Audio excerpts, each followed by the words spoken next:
আল্লাহ দেখে কি সুন্দর ভাবে সারিবদ্ধ ভাবে পেঁয়াজগুলো লাগাচ্ছে।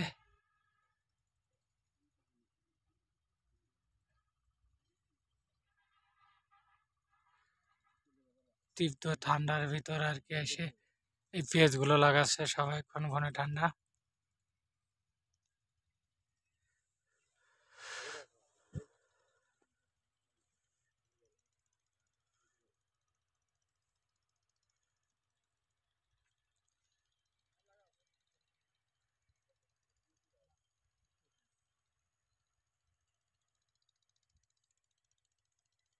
মাটি দেখেন কি সুন্দর মাটি হয়েছে, মাশাআল্লাহ।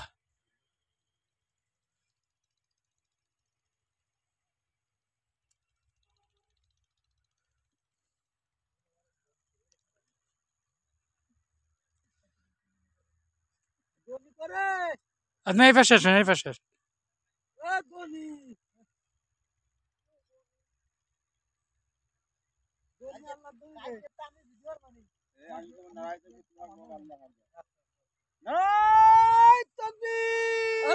আল্লাহু আকবার। হ্যাঁ, এই তো রস এসে গেছে শরীরে।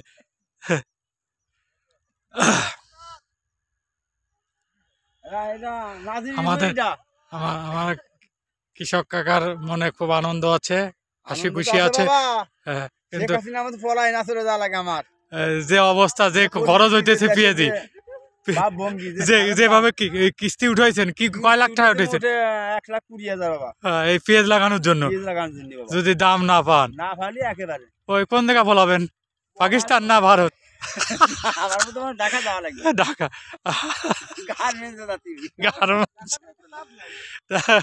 দেখা যায় ওই বেতনে পুষাবে রিক্সা? কিস্তি তো চালাতে হবে, কিস্তি মাপ নাই, জয়ানেই পলান আপনি, নাহলে বাড়ি বাড়ি দখল করবে। আসলে কিস্তি উঠায় পেঁয়াজ গুলো লাগাচ্ছে কৃষকে কাকারা ভাইরা, যাই হোক। হ্যাঁ, ঠিক আছে।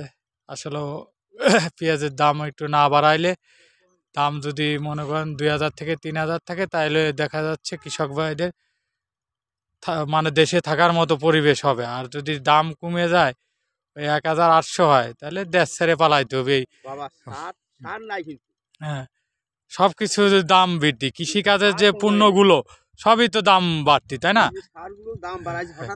হ্যাঁ হ্যাঁ হ্যাঁ। তাহলে তাহলে কৃষি যে সব ফসলাদি, তাহলে দাম বাড়াইতে হবে, বাঁচবে না। হ্যাঁ, কৃষক নিয়ে সব চাকরি বাকরি যা কিছু কর। হ্যাঁ, কৃষক হচ্ছে আমাদের 90% হচ্ছে কৃষক, কৃষি কাজে নির্ভরশীল সব বাংলাদেশে তো।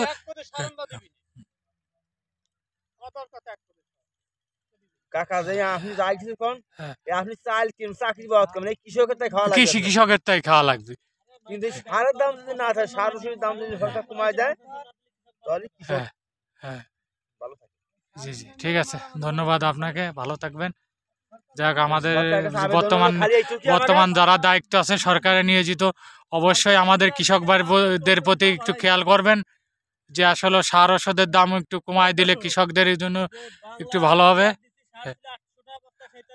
1,400 এরকম হলে তো তাহলে কৃষি, ঠিক আছে, এগুলো বাড়াক, কিন্তু কৃষি যে ফসলাদি সব এগুলো দাম বাড়াইতে হবে তো, তাহলে তাহলে ঠিক আছে, সমস্যা নাই। কিন্তু আমার কৃষি ফসলাদি যদি দাম কমায়, তাহলে তো আর হবে না।